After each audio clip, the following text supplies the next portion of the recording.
नमस्कार। अब इस वक्त आप लोग यूजुअली वेट कर रहे होंगे कि बोलना मना है का एपिसोड आएगा। जी हाँ, बोलना मना है फिर से शुरू हो गया है। इस बार का थीम जो है वो मैं नहीं बताऊंगी, आपकी जो होस्ट हैं, जो एंकर हैं, वो बताएंगी। लेकिन इस बार हमने कुछ नया करने का छोटा सा प्रयास किया है। अब हम एक सवाल है जो टीम के सभी लोगों से पूछने जा रहे हैं, वो सवाल का जवाब आपको अंत में पता चलेगा। सवाल कुछ इस तरीके से है, और आप लोगों को बोल दूं कि आप भी इस रिडल एक्सपेरिमेंट में, या यूं कहूं कि पहेली बुझाने की का ये जो गेम है उसमें पार्टिसिपेट कर सकते हैं। आप लोग भी अपने आंसर्स कमेंट बॉक्स में भेज सकते हैं हमें। सवाल कुछ इस तरीके से है। एक लड़का रहता है, वो अपने पापा के साथ एक जगह इंटरव्यू देने जाता है।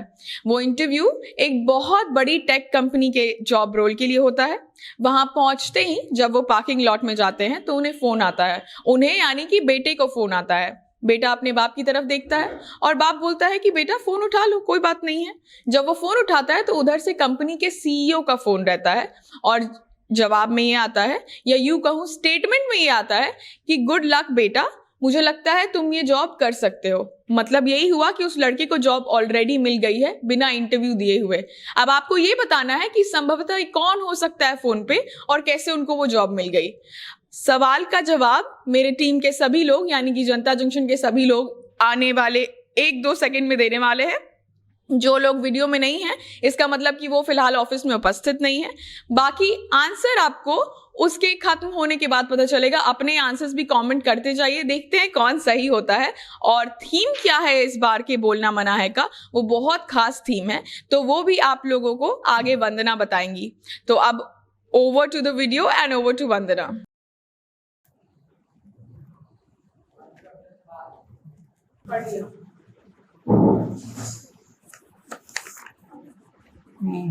किसका होगा नहीं पता है मैम, हमको नहीं समझ में आ रहा है।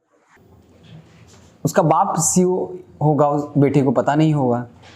अगर उसके पापा के मतलब जान पहचान का कुछ रहा, अगर उसके पापा ने कुछ पैरवी कर रखी हो तो हो सकता है कि उसको उसी का कॉल आया हो। हाँ, इसमें यही होता है कि जब कोई पेरेंट्स होते हैं जो अपने उनके कोई फ्रेंड्स होते हैं या कलीग होते हैं, तो वो लोग जैसे कि बोलते हैं कि आपका बेटा अभी तक कुछ क्यों नहीं करता, तो वो पैरवी होता है ना। तो कभी अपनी बेटी के लिए नहीं, लेकिन बेटे के लिए पैरवी लगा देते हैं। और फिर वही उसके उनके फ्रेंड का फोन आया होगा कि हाँ बेटा, शुभकामनाएं या जो भी दिया वो फोन पे कि तुम्हारा जॉब हो गया। और उसके बाद वो अपने पापा को देखता है, तो वही मतलब था कि हाँ, पापा के जरिए उस बेटे को जॉब मिला, पापा अपने फ्रेंड को उसका पैरवी लगवाए होंगे और जॉब मिल गया उसको। पिताजी के बगल में खड़े हैं, लेकिन उनका दोस्त कोई होगा। मैम एक बार और फिर से मैं अच्छी ढंग से नहीं समझ। फ्रेंड होगा किसी के साथ में, जैसे मैं अनुराध के साथ में जा रहा हूँ, अगर मेरा लड़का कहीं जा रहा है आपके ऑफिस में, तो उस तरह से हुआ होगा। दोस्त के बेटा होगा तो बेटे कहेगा कि बेटा तुम्हारा पक्का है। उनके बहुत ही करीबी होंगे, उनके पापा का बहुत करीबी होंगे, हो सकता है तो उसके दोस्त होंगे। हो सकता है उसकी माँ का फोन हो, मे बी उसकी माँ उस कंपनी की सीईओ हो सकती है, मुझे ऐसा लगता है। वो उसकी माँ का फोन था। हाँ, तो माँ क्यों नहीं हो सकती सीईओ? तो देख लिया आपने वीडियो, सुन लिया लोगों की बातें, यानी कि हमारे जनता जंक्शन की पूरी टीम की बातें। मैंने भी उसमें बातें कही थी, और वो पजल हम आपको बता दें कि शांभवी ने हम सबसे पूछा था। इसका जवाब हमें भी नहीं पता, तो हम शांभवी से पूछेंगे कि उसका जवाब क्या था और कब वो उसका जवाब देना चाहेंगे। तो कब आप उसका जवाब देंगे? अभी बता देती हूँ। एक तो पहले वो पजल क्यों था ये भी बताना जरूरी है लोगों को। देखने में वो लगता है कि एक रिडल है जिसमें कि हम लोग हो सकता है ऑफिस की बातें कर रहे हो, लेकिन उसमें एक हिडन मैसेज था। थीम क्या है वो तो आप बताएंगी सभी को, लेकिन मुझे लगता है अभी टेबल बैठे सभी लोगों को पता चल ही गया होगा। उसका सही जवाब ये था कि कंपनी की सीईओ उसकी माँ थी। बहुत खुशी की बात है कि हमारे टीम में जो 2 लड़के हैं उन्होंने जवाब दिया, जो कि बहुत प्रोग्रेसिव थॉट है। एक तो बैठे भी एक कैमरा के पीछे से सब हैंडल कर रहे हैं। बाकी के लोगों की इसमें गलती नहीं है। ये एक तरीके से एक सोशल एक्सपेरिमेंट था, जो ये दर्शाता है कि आप किस तरीके से सामाजिक तौर पर ये सोचते हैं कि कोई भी हायर पोस्ट रहता है या कोई भी ऐसा ओहदा जो माना जाता है हमारे संस्था में या कहीं पे भी, वो हमेशा हम इमेजिन करते कोई पुरुष ही होता होगा, कोई आदमी होता होगा जो उस पोजीशन को चला रहा है या फिर कर रहा है। तो हम लोग पैरवी से लेके हम लोग दोस्त होगा, महीब होगा, सब कुछ सोच लेते हैं, लेकिन ये नहीं सोच पाए कि सीईओ माँ थी। तो ये अच्छा है कि हमारी टीम में लोग उस तरीके से उस तरफ सोच रहे हैं, और बाकी के लोगों की कोई गलती नहीं है, वो एक सामाजिक धारणा है, बट वो धीरे धीरे दूर हो जाएगा। अब आपको दे रही हूँ, अब आप बताइए कि थीम क्या है और शो किस बारे में है। वैसे गलत तो मैंने भी आंसर दिया था, बाद में लगा, लेकिन वो वहां तक पहुंच नहीं पाई थी। अब आपका स्वागत है हमारे जनता जंक्शन की खास पेशकश में, जिसका नाम है बोलना मना है। तो आज हम जब इस आज के दिन पे सोच रहे थे कि क्या कुछ टॉपिक डिसाइड करें, क्या कुछ लेकर आपके सामने हाजिर हो, तो फिर हमें याद आया कि आने वाले जो वीक है, आने वाला जो सप्ताह है, उसमें ट्यूसडे को इंटरनेशनल वुमेन्स डे है। तो हमने सोचा कि वुमेन्स डे सेलिब्रेट करने से ज़्यादा बेहतर और क्या होगा। इसी को लेकर हम पूरे वीक का इंतज़ार करते, तो फिर जाके नेक्स्ट सैटरडे हम इस वुमेन्स डे को सेलिब्रेट करते, और फिर संडे को आपको जाकर वीडियो देखने को मिलता है। इसलिए हमसे इंतज़ार किया नहीं गया, और हमने सोचा कि आज ही क्यों ना हम इस वुमेन्स डे को सेलिब्रेट करते हैं। तो आज का टॉपिक तो हमारा वुमेन्स डे है, लेकिन वुमेन्स डे का थीम है जो है ब्रेक द बायस। अब आप सोचेंगे कि ये ब्रेक द बायस किस पंक्षी का नाम है क्या नहीं। तो इसको लेकर हमारे साथ जो हमारे डेस्क पे अभी हमारे जनता जंक्शन की पूरी टीम बैठी है, और जो नहीं बैठी है उनसे भी हम बाद में इस ब्रेक द बायस का मतलब पूछ लेंगे। तो पहले हम यहाँ पूछेंगे, यहाँ जो डेस्क पे लोग बैठे हैं उनसे, कि ब्रेक द बायस का मतलब वो क्या सोचते हैं, वो क्या समझते हैं। जैसे हो तब तक आप भी सोचिए कि आप ब्रेक द बायस का मतलब क्या समझते हैं। जब ये वर्ड आप सुनते हैं तो आपके दिमाग में पहला सवाल या फिर पहला जवाब क्या आता है। ऐसे में सबसे पहले पंकज आप बताइए कि ब्रेक द बायस जब आप सुनते हो तो आपके दिमाग में क्या ख्याल आता है। बहुत बहुत धन्यवाद। जब इस शब्द को सुनता हूँ तो मुझे लगता है कि जो महिलाओं पर उत्पीड़न किया गया है, खास करके पुरुषों द्वारा, वो देश नहीं पूरे दुनिया में, तो मुझे लगता है कि इस अवधारणा को तोड़ना चाहिए। क्योंकि खास करके इंडिया की बात की जाए तो इंडिया में लगभग 48% महिलाएं हैं, और उसकी ऑर्गेनाइज सेक्टर में मात्र 4% भागीदारी है। तो इस अवधारणा को तोड़ना पड़ेगा। ये उल्टा हो भी सकता है, 52% पुरुष हैं, तो मुझे लगता है 52% भागीदारी होगी तभी हमारे देश का विकास में अहम योगदान होगा। तो ब्रेक द बायस का यही होगा कि महिलाएं ज़्यादा से ज़्यादा लीड करें चीज़ों को। अनुराग, आपको क्या समझ आता है ब्रेक द बायस? हमको बचपने में जब नूडल लेना होता था तो हमारे दिमाग में सिर्फ मैगी आती थी, तो वो बायस था कि हमारे दिमाग में नूडल के नाम पे सिर्फ मैगी हमें याद रह जाती है। तो हमें वो ज़रूरत है जानना कि मैगी के अलावा भी बहुत सारी चीज़ें हैं जो मिलती हैं। तो उसी तरीके से जो हमारा जो क्वेश्चन था, रिडल था, उसमें भी यही हुआ हमारे साथ में, बहुत लोगों के साथ में, कि मतलब एक जुड़ गया कि सीईओ होगा तो पुरुष होगा, कोई दोस्त हो सकता है। उस बायस को तोड़ते हुए मुझे लगता है कि ये चीज़ हम कर सकते हैं, इसका थीम को सेलिब्रेट कर। सीईओ एक पुरुष नहीं बल्कि सीईओ महिला भी हो सकती है। हाँ, मतलब जो पजल पूछा था सांभवी ने, उसका मतलब यही था कि सीईओ एक पुरुष नहीं हो सकता है, कोई पापा का दोस्त नहीं बल्कि माँ भी हो सकती है, पापा की कोई महिला दोस्त या फिर माँ की भी महिला दोस्त, कोई भी हो सकता है। ऐसे में ओम, आप क्या सोचते हो ब्रेक द बायस का मतलब? ब्रेक द बायस, हमको लगता है कि ब्रेक द बायस का तो मतलब सबको पता ही है कि वो अवधारणा को तोड़ना है, ठीक है। लेकिन अवधारणा क्या है? अवधारणा बहुत तरह का होता है। तो हमको लगता है कि हमारे सोसाइटी में एक महिलाओं के प्रति जो एक मतलब जो मुख्य अवधारणा है वो ये है कि मतलब महिला है तो खाना जरूर उसको बनाने आता होगा। ये अवधारणा बिल्कुल हमको लगता है कि सबसे पहले तोड़ने का जरूरत है। भाई महिला है तो खाना बनाने आते, क्या लॉजिक ही नहीं है इसके पीछे। तो इसको हमको लगता है कि इस बार इस थीम में, मतलब इस थीम की अथी से इसको तोड़ने का जरूरत है, लोगों को जागरूक होने का जरूरत है। और ये भी बता दीजिए कि ये वो बायस तोड़ रहे हैं। या बिल्कुल। और हमको जब भी मौका मिलता है, हम जब भी घर पे जाते हैं तो हम मतलब जब फैमिली मेम्बर सब आते हैं, फेस्टिवल में जाते हैं, तो हम एक न एक दिन मतलब मम्मी का हेल्प करते हैं, खाना बनाते भी हैं। हम जब चिकन हो गया, ये हो गया, सब बोलते हैं अच्छा बनाते हैं, तो हम बनाते भी हैं। और वैसे एक और चीज़ बता दें, हम पराठा बहुत मिस कर रहे थे, तो हम ओम प्रकाश के जरिए अपने मम्मी के हाथ का पराठा जो याद आता है वो खिला देते हैं अक्सर, कभी कभार। आजकल नहीं ला रहे हैं, कल से लाएंगे। मतलब ओम प्रकाश पहले से ही ब्रेक द बायस कर रहे हैं, मतलब पहले से वो खाना सिर्फ मम्मी बनाएगी, बहन बनाएगी, वो सब चीज़ों को तोड़ना शुरू कर चुके हैं। ऐसे में समीर, आप क्या कहना चाहेंगे?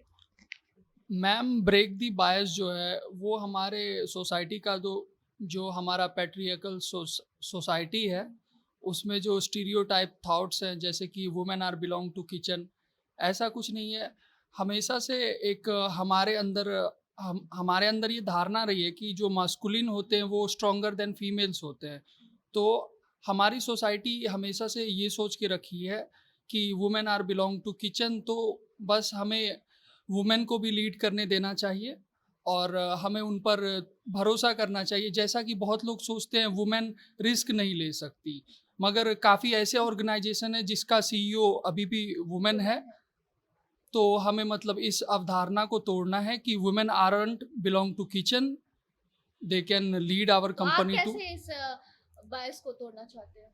जी, मैं खाना बना लेता हूँ खुद से, तो मैं और कपड़े नहीं धो सकते? वो भी धोइए, वो भी धोएंगे तो टूटेगा ही। हिमांशु, आप क्या सोचते हैं? जैसा कि शब्द से हिमांशु से मैं ये बोलूंगी कि आप एकदम बताइए कि आप ब्रेक द बायस तोड़ते कैसे, जैसे कि ओम प्रकाश ने बताया। आप कैसे डेली जी। लाइफ में ब्रेक द बायस तोड़ते? पहले तो शब्द का मतलब क्लियर है, ब्रेक द बायस मतलब जो पूर्वाग्रह है महिलाओं को लेके उसको तोड़ देना है। तो मुझे अभी लगता है कि बिहार की अगर संदर्भ में बात करें तो ये है कि लड़की अगर है तो वो बोझ के जैसी है। मतलब अगर प्रतिष्ठा बचाना है तो जल्दी से जल्दी उसकी शादी कर दी जाए। और इसको एक जब बेटी जन्म लेती है तो एक गार्जियन पहले से पूरा शादी का जुगाड़ करने में लग जाता है, मतलब तैयारी करने में लग जाता है। तो मुझे लगता है कि ये बायस तोड़ने की ज़रूरत है। लड़की जो है वो बोझ नहीं है। अगर आपको शादी करनी है उससे ज़्यादा महत्वपूर्ण है कि आप उसकी शिक्षा को दुरुस्त करिए। और इस वक्त अगर हम देखें तो बदलाव हो रहा है। बदलाव ये हो रहा है कि लड़कियां जब पढ़ लिख जाती हैं, नौकरी करती हैं, तो अब उस तरीके से लोग भी, जैसे हम लोग थोड़ा सा बायस से दूर जा रहे हैं, तो तोड़ रहे हैं उसको। तो वो बिना दहेज की भी शादी कर सकता है अगर लड़कियां वाकई में कॉन्फिडेंट हो, वो जॉब कर रही हो, अपने पैर पे हो। तो कुछ लड़के ऐसे हैं जो चाहते हैं कि भाई लड़की हमारे बराबरी की हो, वो भी कमाए और हम कमाए और अच्छे से कर सके। क्योंकि मुझे लगता है कि मेरे लिए यही ब्रेक द बायस होगा कि हम उसको बोझ ना समझें लड़कियों को। अगर वो अपने पैर पे खड़ी हो जाएंगे तो शादी को लेकर भी दिक्कत नहीं होगी। मतलब अकॉर्डिंग टू यू कि अब धीरे धीरे हमारा जो समाज है वो आगे बढ़ रहा है और ब्रेक द बायस जो है वो टूट रहा है। हाँ, शाम्भवी, आप क्या कहते हैं? आप इस चीज को बहुत अच्छे तरीके से समझ सकती हैं, क्या कहना चाहेंगे? पहले तो इनसे पूछ लेती हूँ, आप दहेज लेंगे? नहीं, मैं दहेज नहीं कैमरा लूंगा। पे बोल रहे हैं। मैं और बिल्कुल बोल रहा अगर हूँ। किसी को मैं- पता चला अगर कि ये दहेज ले रहे हैं, अब कोई गिफ्ट तो- अगर दिया तो जाएगा, पता- कोई अगर गिफ्ट दिया जाएगा, गिफ्ट क्या होता है? अगर लड़की वाला देना चाहे, लड़की वाली अगर देनी चाहे, जो हमारे होने वाले अगर वो ना देना चाहे तो मैं नहीं दूंगा। ठीक है। आज आपका ब्रेक द बायस। चलिए, इनका ब्रेक द बायस अच्छा है, दहेज नहीं लेंगे, अच्छी बात है ये। मेरे लिए ब्रेक द बायस, मैं क्या ब्रेक द बायस अपने लिए करती हूँ। ब्रेक द बायस अगर लोगों ने ध्यान से सभी ने पढ़ा होगा तो इंटरनेशनल वुमेन्स डे का ये था कि break the bias and beyond, यानी कि सिर्फ महिलाओं के लिए नहीं, in general as a society हमें ब्रेक द बायस करना चाहिए, जिसमें कई बार पुरुषों के लिए भी एक स्टीरियोटिपिकल माइंडसेट होता है और लड़कियों के लिए भी होता है। तो मैं पर्सनली क्या ब्रेक द बायस करती हूँ वो ये है कि मैं सोसाइटल प्रेशर को ज़्यादा नहीं लेती हूँ अपने ऊपर। जैसे कि मुझे अगर लगता है कि अगर मैं घर लेट से जा रही हूँ मेरे काम की वजह से, तो अगर 4 लोग जज कर रहे हैं, वो 4 लोग मेरे मम्मी पापा कितने भी ज़्यादा लेट गो करने वाले हों, कितने भी ज़्यादा पढ़े लिखे हो, पर कहीं ना कहीं कैसे आप समाज में रहते हो उसका फ़र्क पड़ता है। तो अगर मेरे मम्मी पापा उन चीज़ों के ऊपर लेके मुझसे खफा होते हैं, नाराज़ होते हैं, तो मैं शायद एक बुरी बेटी उस वक्त के लिए बन सकती हूँ, झगड़ा करके, या फिर झगड़ा एक स्ट्रॉन्ग वर्ड होगा, उनको अपोज करके। लेकिन मैं उस इरेशनल थॉट प्रोसेस को, यानी कि जो कि इरेशनल को अगर आप हिंदी में अच्छे से समझा सके तो क्या बोलते हैं, हाँ मतलब सॉरी, मैं उस अतार्किक जो बहस होती है जिसमें कोई तर्क नहीं होता है मेरे हिसाब से, उसको मैं प्रमोट नहीं करती हूँ। मुझे लगता है कि मेरे लिए अगर लेट जाना मेरे काम के लिए ज़रूरी है और मुझे वो करने का मन है तो मैं वो करूँगी। अब 4 मोहल्ले की आंटी कुछ बोल रही हैं, उससे मुझे पर्सनली फ़र्क नहीं पड़ता है और मुझे लगता है बाकियों को भी फर्क नहीं पड़ना चाहिए। तो ये मेरा ब्रेक द बायस है कि जो स्टीरियोटिपिकल चीजों से आप रुक रहे हैं एज ए लड़की या एज ए लड़का भी, आपको लगता है कि आप वो चीज लेट गो कर सकते हैं, बिल्कुल करिए, क्योंकि ऐसे ही शुरुआत होगी, हर चीज की शुरुआत ऐसी ही होती है। तो जैसा कि सबने बता दिया ब्रेक द बायस का मतलब वो क्या समझते हैं, अब मैं भी बताना चाहूंगी कि मैं क्या समझती हूँ। तो यही है ब्रेक द बायस का मतलब मेरे लिए कि जो चीज़ हम पहले से सोचते आ रहे हैं उसी चीज़ को ख़त्म करना है। ऐसा नहीं है कि जो पहले से चलता आ रहा है एक महिला ही ये कर सकती है, वो घर हो, ऑफिस हो या फिर कहीं भी बाहर अगर वो ट्रैवल भी करती है तो हर जगह उसको इस चीज़ का सामना करना पड़ता है और ये चीज़ अब धीरे धीरे ख़त्म होना चाहिए। और यही थीम है आज हमारे वुमेन्स डे का। तो अपनी इस खास शो को हम आगे बढ़ाते हुए अपने 3rd सेगमेंट पे पहुंच चुके हैं और यहाँ इस सेगमेंट को आगे बढ़ाने के पहले मैं एक छोटी सी स्टोरी आप सबके साथ शेयर करना चाहूँगी। तो बता दूं कि एक OTT प्लेटफॉर्म पे कुछ दिन पहले मूवी आई थी जिसका नाम था लव पर स्क्वायर फुट। उस मूवी में जो वो हीरो रहता है वो लड़कियों की लाइफ को लेके हमेशा कहता है कि इनकी लाइफ आसान है, ये होता है वो होता है, बहुत कुछ कहता है। आप देखे होंगे तो आपको समझ में आ जाएगा। ऐसे में वो एक दिन हाइपोथेटिकल दुनिया में चला जाता है और वहाँ पे उसके साथ वो होता है जो एक लड़की के साथ होता है। ऐसे में उसको अचानक अचानक से पीरियड आ जाता है और वो जब सड़क पे जाता है तो लड़के उसको छेड़ने लगते हैं जैसे एक लड़की को छेड़ते हैं। और आज उसी हाइपोथेटिकल दुनिया में हमारे साथ जो डेस्क पे लोग बैठे हैं वो भी जाने वाले हैं और उनके साथ भी वो चीज़ होने वाली है जो कि एक लड़की के साथ होती है, लेकिन उसको उस सिचुएशन को आपको अपनी तरीके से हैंडल करना है। ये सोचना है कि वो आपके साथ हो रहा है और किस तरीके से आप उसको हैंडल करेंगे, इसका जवाब आपको देना है। तो इसकी शुरुआत मैं करना चाहूँगी पंकज से। तो पंकज, आप बताओ कि अगर आप डबल शिफ्ट करके ऑफिस से घर जाते हो और घर जाने के बाद आपके पापा बोलते हैं कि बेटा जाओ मम्मी के साथ खाना बनाओ, तो फिर आप क्या करोगे? बिल्कुल मैं खाना बनाऊंगा। बनाओगे? बिल्कुल। कैसा लगेगा? थोड़ा सा ऑकवर्ड लगेगा पर और एक चीज़ मम्मी हर रोज करना पड़ेगा। हर रोज तो पॉसिबल नहीं है मेरे लिए। डबल शिफ्ट करना और फिर घर पे आके खाना बनाना पॉसिबल नहीं है। तो कैसे उस चीज को डील करोगे? कैसे हाँ। पापा को समझाओगे कि नहीं मैं नहीं कर सकता? मैं समझाऊंगा कि मैं वैसे भी बहुत ज़्यादा थका हूँ और कभी कभी चलता है पर हर रोज पॉसिबल नहीं है। समझाना मेरे लिए, वो पापा भी कुछ समझ ही जाएंगे। पापा समझ जाएंगे? बिल्कुल Sure? समझ जाएंगे। अच्छा, अगर आप एक बेटी रहते तो समझते क्या? मतलब एकदम ऑनेस्टली बताइएगा। अगर आपकी बहन रहती आपकी जगह पे तो पापा समझते उतनी आसानी से? एकदम ऑनेस्टली बिल्कुल आसानी से नहीं समझते। तो वही चीज समझाना था आपको कि कैसे आप समझाओगे। अच्छा हिमांशु, अब आप बताओ कि आप सपोज ऑफिस में पूरा काम कर रहे हो, एक लड़के से ज़्यादा काम कर रहे हो। ऐसा नहीं कह सकती कि लड़कियां लड़के से ज़्यादा या लड़के लड़कियों से ज़्यादा करते हैं, काम दोनों बराबर करते हैं, लेकिन कहीं ना कहीं आप ज़्यादा टाइम दे रहे हो, सब कुछ कर रहे हो, लेकिन जब पेमेंट का बारी आता है तो आपसे ज़्यादा पेमेंट उस लड़के को दिया जाता है। उस समय आपको कैसा लगता है? आप कैसे डील करोगे इस चीज़? सबसे पहले कैसा लगता है तो बुरा लगेगा, ऑब्वियसली किसी को भी लगेगा, बियॉन्ड द जेंडर, चाहे वो मेल या फीमेल हो। अब एक उसको डील कैसे किया जाएगा, तो ऑब्वियसली है कि बॉडली और कॉन्फिडेंटली जो है बॉस हैं या उस कंपनी के जो मैनेजमेंट है उससे बात की जाएगी कि भाई काम तो हमारा सेम है, जो जितना मेल काम कर रहा है एज अ फीमेल मैं भी उतना काम कर रहा हूँ, तो सैलरी तो मुझे बराबर का मिलना चाहिए।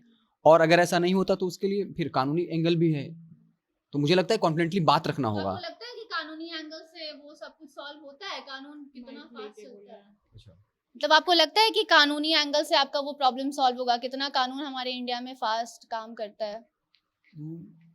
पहले तो मैनेजमेंट से बात की जाएगी कि अगर वो मान जाते हैं तो ठीक है, अगर नहीं मानते हैं तो फिर सशक्तिकरण का मतलब यही हुआ कि अगर मैं उस फीमेल की जगह हूँ तो मैं उसको लॉ के जरिए मसले को उठाऊंगा, या फिर सोशल एक्टिविस्ट है जो इस फील्ड में काम कर रहे हैं, क्योंकि आपको मसला तो उठाना होगा ना, क्योंकि आप खुद की आवाज़ नहीं उठा रहे होते, आप एक साथ बहुत महिलाओं को मैसेज दे रहे होते हैं। जैसे हम लोग ये शो कर रहे हैं, स्वाभाविक तौर पे है कि हम उनकी बायस को तोड़ रहे हैं, उनको बता रहे हैं कि मतलब आप भी कुछ भी कर सकते हो। तो मुझे लगता है कि पहले बॉस से बात की जाएगी कि भाई जितना वो काम कर रहा है मैं उतना काम कर रहा हूँ, उसके बाद फिर और मुझे लगता है कि इसको लेके मसला उठाया जा सकता है।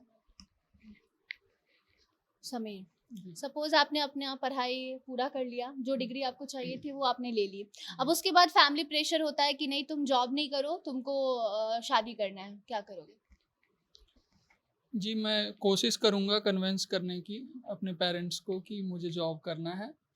हालांकि हमारा जो सोसाइटी है इसमें मतलब एक लड़के को एज अ डाउरी लॉटरी कहा जाता है, दहेज की लॉटरी कहा जाता है, और लड़कियों को दहेज का लोन कहा जाता है। हमारी जो ये सोसाइटी है पैट्रियर्कल सोसाइटी, तो मैं कन्विंस करूँगा अपने पेरेंट्स को कि मुझे जॉब करने दें। बाकी मैं ज़्यादा बड़े शहर से नहीं आता हूँ, तो वहाँ पे इतना ओपन माइंडेड लोग नहीं होते। लड़कियाँ 18 से 21 तक जाते जाते शादियाँ करवा देते हैं, तो बाकी आप समझ सकते तो हैं। आप अपोज नहीं करते ये सब चीज़ का? जी, मैं अपोज करता हूँ इन सब चीज़ों का। तो क्या रिएक्शन होता है पेरेंट्स का? पेरेंट्स अगर पेरेंट्स इन द सेंस कि जिसका आप अपोज कर रहे हो उसका क्या रिएक्शन होता है? तो वो ऑब्वियसली गुस्सा होंगे। मानते हैं? कभी माने, कभी ऐसा आप स्टेप लिए हो अपने फैमिली या फिर सोसाइटी के लिए? नहीं, मैं ऐसा स्टेप नहीं लिया हूँ, क्योंकि मेरा सिर्फ एक भाई है, मेरी कोई बहन नहीं है, तो मुझे इन सब चीज़ों का ज़्यादा एक्सपीरियंस नहीं है।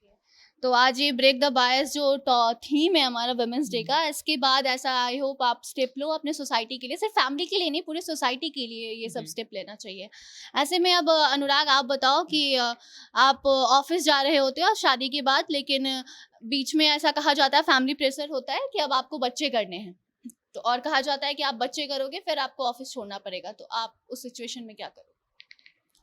मुझे लगता है कि मतलब कि उस सिचुएशन में अगर आपको बच्चे करने हैं तो एक बच्चा भी डिजर्व करता है एक अच्छी लाइफ और एक अच्छी नरिशमेंट, चाहे वो मदर की तरफ से हो, फादर की तरफ से हो। पहला तो मैं अगर शादी कर रहा हूँ किसी से एज एन मतलब लड़की की तरफ से अगर सोचा जाए, तो मैं शादी करने के लिए कोशिश करूंगा कि एक ऐसा आदमी मिले जो मेरी तरह समझदार हो। और उसके बाद मैं कोशिश करूंगा, अगर बच्चा करना है तो गलत नहीं है, ऑफिस छोड़ना भी गलत नहीं है, बट उसके लिए मैं कन्विंस करने की कोशिश करूंगा कि अपने जो पति होगा मेरा या फैमिली होगी कि हाँ, अगर मैं 3 महीने के लिए जॉब छोड़ रही हूँ तो उसमें तुम्हारा भी कुछ योगदान होना चाहिए कि अगर मैं 8 घंटे 10 घंटे उसको देख रही हूँ तो तुम भी उसमें उस चीज़ को दो, क्योंकि एक तर्क दिया जाता है हमारे यहाँ कि माँ का ही बच्चा होता है, माँ ही देखता है, तमाम चीज़ें होती हैं, तो उसके बाद बाप का उसमें कोई हक नहीं रह जाता है। तो मैं कोशिश करूंगा कि समझाने की कोशिश करूँ, जॉब छोड़ना कोई गलत नहीं है, बच्चा भी डिजर्व करता है, साल भर की, 2 साल की, 5 साल की, जितने भी दिन के लिए आपको छोड़नी पड़े जॉब, कोई गलत नहीं है, बट उसमें मैं कोशिश करूंगा कि उसका पिता भी उसमें इन्वॉल्व हो। और वरना मैं तमाम चीजें हैं समझाने के लिए, मुझे लगता है कि हमारी सोसाइटी अब इतनी समझदार हो गई। एज अ मैन आप शादी कर लेते हो, और जैसे वुमेन के साथ होता है ना कि उनको बोला जाता है कि तुम बच्चे संभालो, अभी थोड़े दिन के लिए ही जॉब छोड़ो, लेकिन छोड़ना पड़ता है, ऐसा बहुत सारा केसेस है। ऐसे में अगर मेन को बोला जाए, मतलब यहाँ हम बात कर रहे हैं कि सिचुएशन लड़की की है लेकिन हो रहा है लड़कों के साथ, तो अगर आप लड़के हैं और आपके साथ घर पे आप जाते हो और आज अगर बोला जाता है कि आपको ऑफिस नहीं करना है, बच्चे संभालना है, तो आप क्या करोगे? मैं खुशी खुशी नौकरी छोड़ूंगा, कोई दिक्कत इसमें नहीं है। मुझे लगता है कि पूछना था मुझे, एकदम क्यूरियस हो रही हूँ बहुत ज्यादा कि ये जो डिस्कशन आप लोग कर रहे हैं ना, उसमें हमेशा ये मतलब लड़कों के ऊपर ये प्रेशर तो नहीं आता है कि तुमको छोड़ना पड़ेगा, बट कहीं ना कहीं अनसेड है कि माँ को छोड़ना पड़ेगा। तो अब अगर आपकी बीवी है, आप वो कह रही है कि यार मुझे ना लग रहा है कि मुझे प्रमोशन मिल जाएगा अभी, तो लेकिन ये भी लगता है कि तुमको भी नहीं छोड़ना चाहिए जॉब, तो इस आइडिया के साथ ओपन हो क्या कि अगर अभी के टाइम में बहुत लोग नर्सेज भी रखते हैं, बहुत लोग नानी भी रखते हैं, पर कुछ लड़के या कुछ फैमिलीज ऐसी है जिन्हें लगता है कि नानी हम तो अपने बच्चों के लिए नहीं रखेंगे, तो आप ओपन हो इस चीज से कि वाइफ बोले कि मुझे जॉब करना है, तो या तो तुम अपना जॉब गिव अप कर दो उन कुछ महीनों के लिए, या तो फिर आप इस चीज से ओके हो जाओ कि चलो हम लोग नर्स रख लेते हैं, हालांकि हम शाम में अपने बच्चे को पूरा टाइम देंगे, हम ये मेक श्योर करेंगे हमारा बच्चा एकदम सशक्त बने, वो भी ये समझे कि यही सही तरीका है, क्योंकि पहले हमें लगता था कि वो सही तरीका है, तो बदलाव तो एक तरीके से ब्रेक द बायस वही हुआ। तो आपका इनपुट क्या है इसके ऊपर? देखिए, मतलब कि इसमें मतलब मैं स्ट्रिक्टली इस चीज़ को कहता हूं कि मैं खिलाफ हूं इस चीज़ के कि उसमें नैनी रखा जाए या नर्स रखा जाए, क्योंकि वो बच्चा जो है उसको जो शुरुआती उसकी ज़िंदगी है उसमें वो माँ बाप से ज़्यादा किसी को नहीं डिजर्व करता है, क्योंकि एक कल्चर होता है हर चीज़ का। नैनी जिस फैमिली से आ रही है उसका एक कल्चर अलग है, आपका कल्चर अलग है, आपका बच्चा उसके हाथों में बड़ा होगा। हमने पुरानी फिल्मों में देखा कि पुरानी बहुत 80s वाली फिल्में देखें तो उसमें जो दाई माँ पाल रही है उनका हो जाता है बच्चा, फिर गायब हो जाता है। मुझे ऐसा लगता है कि वो अडॉप्ट कर लेगा उन चीज़ों को, और उसके बाद जो हम कहते हैं ना कि हमारा बच्चा बिगड़ गया, तो वो उस नरिशमेंट का होता है। जब बच्चा मतलब कि माँ के पेट में होता है, उसके बाद जब उसका दिमाग खुद से जब तक सोचने के काबिल नहीं होता है, तब तक मुझे लगता है किसी तीसरे के हाथों में नहीं दिया जाना चाहिए। मैं उसके लिए चाहे जॉब सेक्रीफाइस करना पड़े या मैं और तमाम चीज़ों की हेल्प लेना चाहूँ, लेकिन मुझे नहीं लगता कि मैं अपने आउटसाइडर को किसी को अपने बच्चे को हाथ में दूंगा। तो आप जॉब छोड़ने के लिए तैयार है ना? 100%। तो जो भी अनुराग की फ्यूचर इन मतलब जो भी वाइफ होंगी उनको तो मैं कह रही हूँ कि ये लड़का जॉब छोड़ देगा, तुम अपना जॉब कर सकते हो, तो आप इनको बिल्कुल कंसिडर करिएगा, शादी.com से पहले ही रिश्ता आना शुरू हो जाना चाहिए। तो ओम, अब आप ये बताइए कि सपोज आपके घर में पूजा है, आपने सब कुछ तैयारी कर ली है, क्या पहनना है, कहाँ बैठना है, सब कुछ, और अचानक से आपको पीरियड आ जाता है, कैसे हैंडल करोगे? पहले तो हमको लगता है कि मतलब पीरियड जब आता है तो 1-2 दिन पहले से मतलब फील होने लगता है कि आने वाला है, हमको जहाँ तक जानकारी है, ठीक है। और कई बार नहीं होता होगा, लेकिन मतलब हाँ, एक साइकिल होता है कि मतलब कई बार पता चल जाता है, तो वो हमको पता रहेगा। और दूसरा बात है कि आएगा तो क्या करेंगे अगर मतलब अचानक आ जाए, तो हमको लगता है कि जो जिस परिवेश से हम लोग आते हैं या जो सामाजिक सभ्यता है उसके अनुसार से तो हम लोग मतलब वही है कि पूजा से हट जाओ, दूर चले जाओ, मतलब तो वही है कि हम लोग हम समझाने का कोशिश करेंगे। जैसे हम अभी आपको बताएं कि हम कोशिश कर रहे हैं कि खाना मम्मी के साथ बनाते हैं या हेल्प करते हैं, तो उसी तरह हम कोशिश करेंगे कि हम अपना फैमिली मेम्बर को कम से कम कि समझा पाएँ कि देखिए मतलब ये तो एक साइकोलॉजिकल मतलब बायोलॉजिकल मतलब ये है, हाँ, प्रोसेस है, तो इसमें मतलब सभ्यता को ये सब को मतलब मानना ज़्यादा ये नहीं है, ये हम समझाने का कोशिश करेंगे।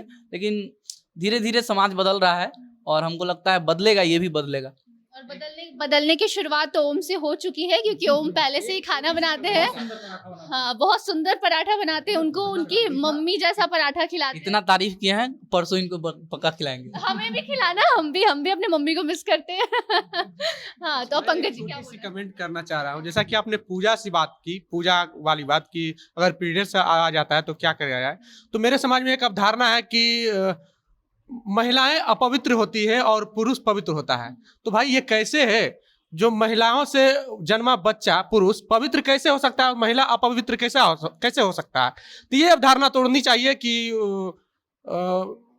महिलाएं अपवित्र होती है। ये अवधारणा बहुत गंदा है, ये बहुत ही बेकार है, वाहियात है। ये मतलब हम यहाँ क्वेश्चन रेज करने नहीं, हम सॉल्यूशन की तरफ बैठे हैं। तो अगर आप ऐसी सिचुएशन में हैं तो व्हाट विल यू डू? मैं क्यूरियस हूँ इस चीज़ को जानने के लिए।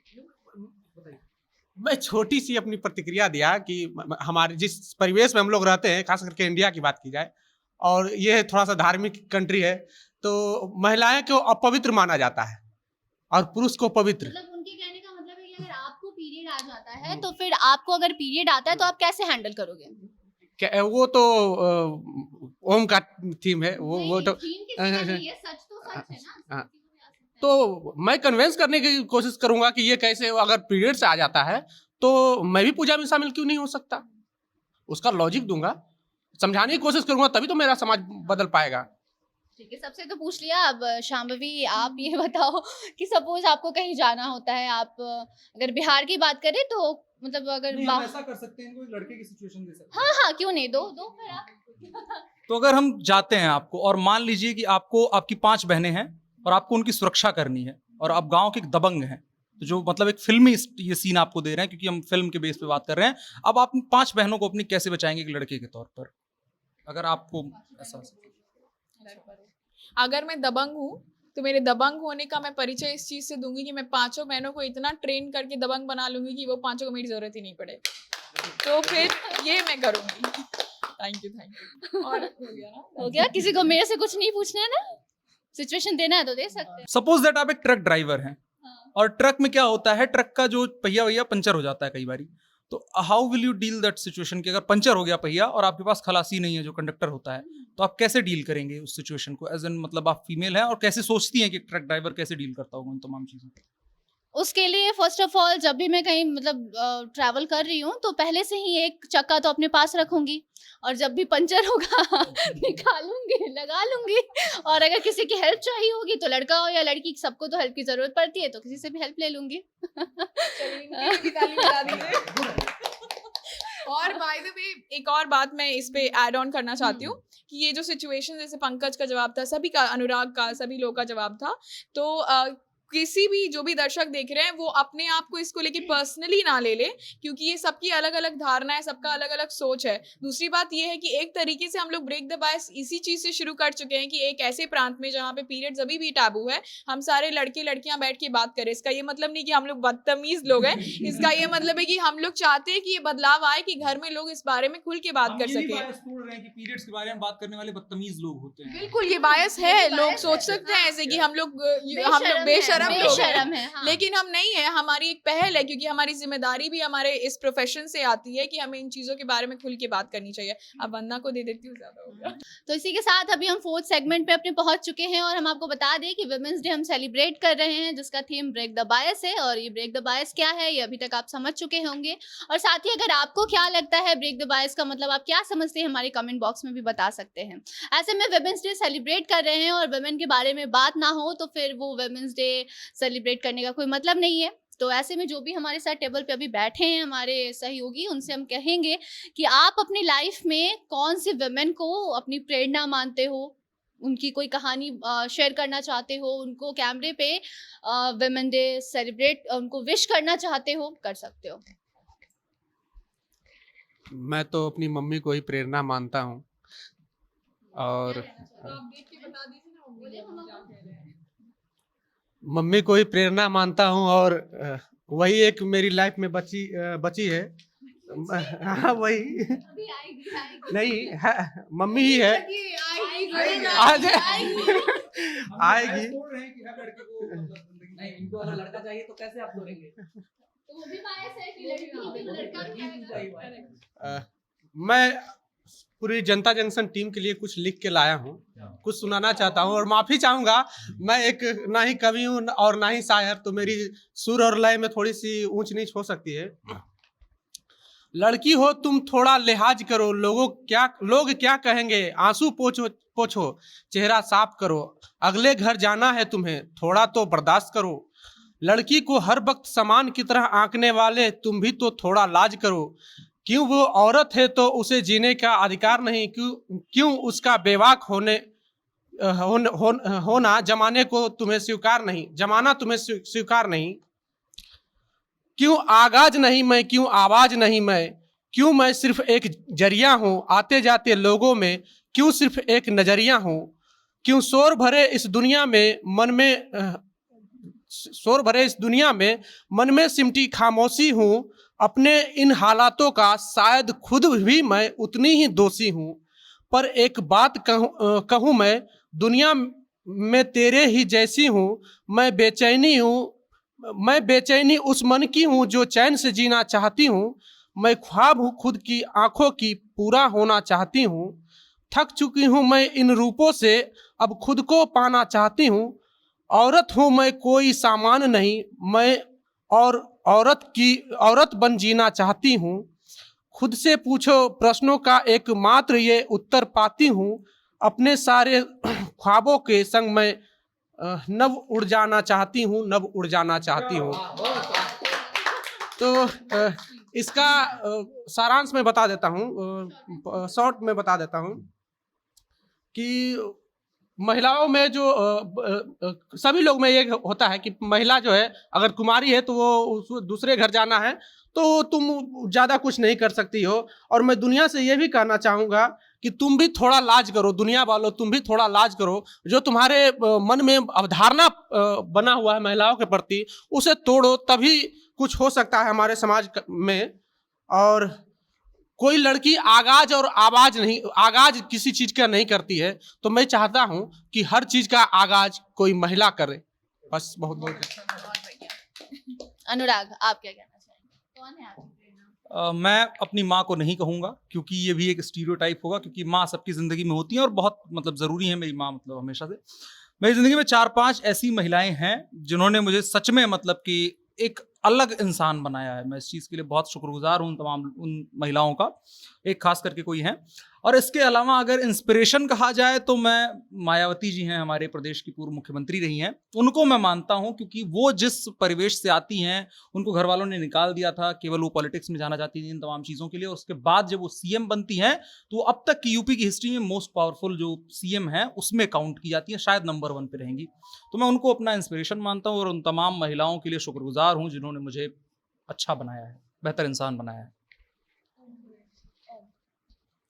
मेरे लिए तो मतलब शुरू से ही मतलब हम माँ मेरे लिए प्रेरणादायक है। लेकिन एक लड़की से हम जब मिले, मतलब दोस्त बनी, तो उसका मतलब देख के हमको बहुत सारा स्टीरियोटाइप, जब हम गांव से पटना आए थे तो बहुत सारा स्टीरियोटाइप, मतलब 1-2 लड़की है जिसको देख के मतलब हमारा स्टीरियोटाइप जितना भी था, मतलब जितना भी बायस मेरे दिमाग में चलता था वो सारा टूट गया। तो उसको भी धन्यवाद बोलेंगे और माँ का आशीर्वाद तो है ही सबके साथ। समीर, आप क्या?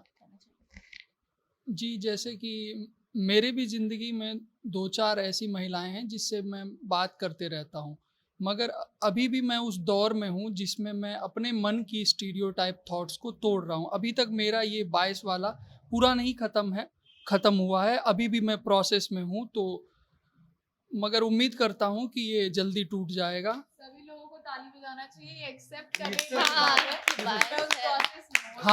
हाँ, मैं प्रोसेस में हूँ, मैं बायस था, लेकिन एक अब नहीं हो गए, अब ब्रेक हो जाएगा। प्रेमिका क्रश जो भी उसको याद कर ले रहे हैं। खुद को करें। सवाल क्या था, एक बार फिर से दोहराइए। वुमेन्स डे आप किसको डेडिकेट करना चाहते हैं? ऑब्वियसली मेरी माँ को, क्योंकि वो आंगनवाड़ी सेविका, आप लोग जानते होंगे, वहाँ काम करती हैं, घर का काम संभालती हैं। और ये कहा जाता है कि औरतें डिसीजन नहीं ले सकती हैं, तो ये बायस मेरा शुरुआत से टूट गया है, क्योंकि हम बचपन से देख रहे हैं कि घर में जब भी कोई बड़ा डिसीजन होता है तो उनका जो लॉजिक होता है, जो उसके पीछे रीज़न होता है, कोई भी काम करना है तो क्या करना है, क्यों करना है, नहीं करना है, तो इसलिए ये वाला परसेप्शन तो मेरा टूट गया। बचपन से देखते आए हैं कि महिलाएं डिसीजन नहीं ले सकती हैं। Obviously it is my inspiration. Shambhavi. Of course ये मम्मी वाला बहुत क्लीशे हो जाएगा, लेकिन मैं बोलूँगी 2 मिनट उसके लिए। पर उसके पहले मुझे लगता है कि जो एक इन्फ्लुएंसर जैसा कोई अगर महिला मेरे लिए आप जिसको आइडलाइज नहीं बट जिससे आपको लगता है कि बहुत कुछ सीखा जा सकता है, जो ब्रेक कर रही है स्टीरियोटाइप, वो मैंने पहले भी कई बार बोला है, मेरे लिए वो सुष्मिता सेन है। सुष्मिता सेन इसलिए क्योंकि जो भी सामाजिक धारणा होती है एक लड़की को लेके, वो मुझे लगता है कि बहुत ही सटली बिना कुछ शोर शराबा किए वो तोड़ते जाती हैं। मिस यूनिवर्स के कॉन्सेप्ट को भी तोड़ा है कि मिस यूनिवर्स के बाद टिपिकल बॉलीवुडिया बन के रह जाने वाला जो कॉन्सेप्ट है सुष्मिता सेन ने, मुझे बिल्कुल बिल्कुल। और मुझे लगता है कहीं ना कहीं सब लोग टेबल पे अग्री भी करेंगे, जो देख रहे हैं वो भी, सुष्मिता सेन के अंदर एक अलग पॉइज है। मुझे लगता है कि पॉइज भी कहीं ना कहीं कुछ लोग बोलेंगे कि एक स्टीरियोटाइप है, बट पॉइज हर एक इंसान को एक ऐसे लेवल पे लेके जाता है जिसे आप लुकअप कर सकते हैं। उन्होंने बिना शादी किए बच्चों को अडॉप्ट किया, ये बहुत बड़ा स्टीरियोटाइप है। लोगों को लगता है कि बच्चों को पालने के लिए शादी की जरूरत है, पर उनको बच्चों से प्रेम था, हो सकता है शादी करने की इच्छा नहीं होगी, वो उनका अपना पर्सनल डिसीजन है, लेकिन उस चीज को वो कैरी फॉरवर्ड करती है। अच्छी बात यह है कि समाज के लोगों ने उस चीज को एक्सेप्ट भी किया है। बहुत सारे ऐसे एक्टर्स हैं जिनको बहुत गालियां पड़ती है, मुझे नहीं लगता कि सुष्मिता सेन को वैसी गालियां या फिर पड़ती होंगी, लेकिन वो हैंडल कर लेती हैं। तो वो एक बहुत अच्छी इन्फ्लुएंसर है अभी के लड़कियों के लिए भी, कि आप अपना डिसीजन ले सकते हो। बहुत रिसेंटली उनका ब्रेकअप भी हुआ, इनफैक्ट लोगों को लगता है ब्रेकअप मतलब बहुत झगड़ा झंझट, गाली गलौज, रिश्ते खराब, लेकिन उसको भी जितनी आसानी से उन्होंने व्यक्त किया, जब रिलेशनशिप में थी तो भी बोला कि हाँ मैं हूँ, नो कमेंट्स वाला चीज नहीं था, जो मैं हूँ सो हूँ। तो आई थिंक वो एक सीखने की बात है सभी के लिए। दूसरा कि ऑफ कोर्स हर टाइम मेरा विमेंस डे मम्मी के लिए रहेगा। अभी तो कल झगड़ भी लिया मैंने, लेकिन फिर भी रहेगा, क्योंकि वो ऐसे जगह से आती है, मुझे लगता है जहाँ पे उनका लाइफस्टाइल, जहाँ पे जिस फैमिली में आई है, बोलने मुझे शर्म नहीं आती है। बहुत चीज़ें, बहुत सोच और हर चीज़ों में फ़र्क हुआ, फिर भी उन्होंने ये मेक श्योर किया कि मैं और मेरी बहन, हम 2 पहले थे। ये पर्सनल एग्जाम्पल है, पर हमें बाहर भेजा, बहुत कुछ सिखाया हमें, हर चीज़ में टॉप नॉच एजुकेशन से लेके बातों को रखना, इतना बातों को रखना सिखा दिया कि अब घर वालों से ही लड़ लेते, वो अलग बात है कि कभी कभी डाउट कर दे क्यों पढ़ा दिया, बट खैर ये डेडिकेट करूँगी मैं मेरी मम्मी को, मेरी बहन को, क्योंकि उसने मुझे बहुत कुछ सिखाया। एंड ऑफ कोर्स जितनी भी मेरी फीमेल फ्रेंड्स हैं, I will dedicate it to Vandana also. मैं इन सब लोगों को भी डेडिकेट करूंगी जो इतना स्पोर्टिंगली इस चीज को पार्टिसिपेट कर रहे हैं। बिल्कुल बिल्कुल, आप लोगों को ही कर रही हूँ मैं, क्योंकि बहुत सारे लोग ऐसे हैं जो कि हो सकता है बोल दे कि हमें नहीं करना है। तो मेरे ऑफिस के भी जितने लड़के हैं जो अपने अपने तरीके से, जैसे इन्होंने कहा, प्रोसेस में बायस तोड़ रहे हैं, उन सब के लिए वुमेन्स डे है। हम सब मिल के इसको सेलिब्रेट करें, और मेंस डे में आई एम होपिंग कि हम लोग इससे भी अच्छा कुछ शो पुट अप करें। सो लास्टली हैप्पी विमेंस डे, और उसके बाद वंदना बोलेंगी तो हम लोग एक थीम भी करने वाले हैं, जस्ट इन लाइक 2 सेकेंड्स। तो सबने तो कह दिया, और मेरी लाइफ में मैं बस यही कहना चाहूँगी, ज़्यादा टाइम नहीं लूँगी क्योंकि टाइम ज़्यादा हो चुका है। तो ऐसे में मैं जो भी हूँ, जो भी आपको कैमरे पे नज़र आ रही हूँ, जो भी बोल रही हूँ, वो बस अपनी मम्मी की वजह से हूँ।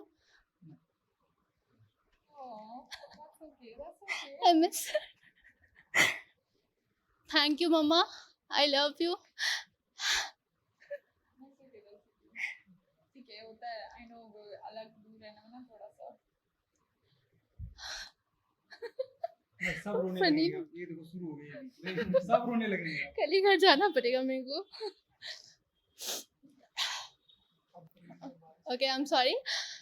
मतलब जो भी मैं कैमरे पे बैठ के आज बोल पा रही हूँ, उनके जैसी तो मैं नहीं हूँ और ना ही कभी हो सकती हूँ, लेकिन जो है बस मेरी मम्मा मेरे लिए है। की मम्मी को हम लोग साथ में विमेंस डे विश करते हैं। Happy women's day aunty.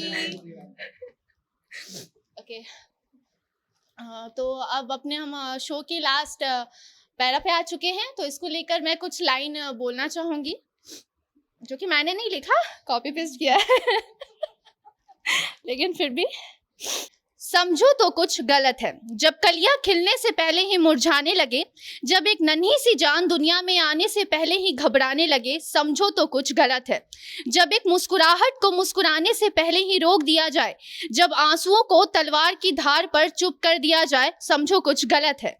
जब एक बच्ची माँ के पल्लू के पीछे छिपने लगे, जब रिश्तों को सोने के तराजू पे तोला जाए, समझो कुछ तो गलत है। जब एक जिंदगी की आजादी को किसी के हाथों में सौंप दिया जाए, जब एक इंसान की स्वतंत्रता पर लिंग के नाम की मोहर लगा दी जाए, समझो कुछ तो गलत है। जब शरीर के आगे लगे पर्दे की उसकी सुरक्षा का प्रमाण माना जाए, जब आपसी विरोध के लिए एक मासूम की उम्र का भी लिहाज न किया जाए, समझो कुछ तो गलत है। जब दुनिया की सबसे बड़ी ताकत को सबसे बड़ी कमजोरी मानी जाए, समझो तो कुछ गलत है। और अब इसी गलत को हमें हटाना है। महिलाओं को लेकर जो भी लोगों की सोच पहले से पुराने जमाने से रही है उसको खत्म करना है, यानी कि ब्रेक द बायस करना है। और इसी वुमेन्स डे में जो खास हमारा थीम था ब्रेक द बायस, उसको लेकर एक सिंबल भी काफी वायरल हो रहा है, एक सिंबल भी बनाया गया है। उस सिंबल को हम चाहेंगे कि हमारे साथ जो भी डेस्क पे लोग बैठे हैं उनको हाँ, पूरी जनता जंक्शन की टीम ब्रेक द बायस का सिंबल करेगी, ताकि आप भी, और साथ में हम चाहेंगे कि जो भी हमें देख रहे हैं वो भी ब्रेक द बायस का सिंबल हमारे साथ करें। Break the bias. Happy Women's Day.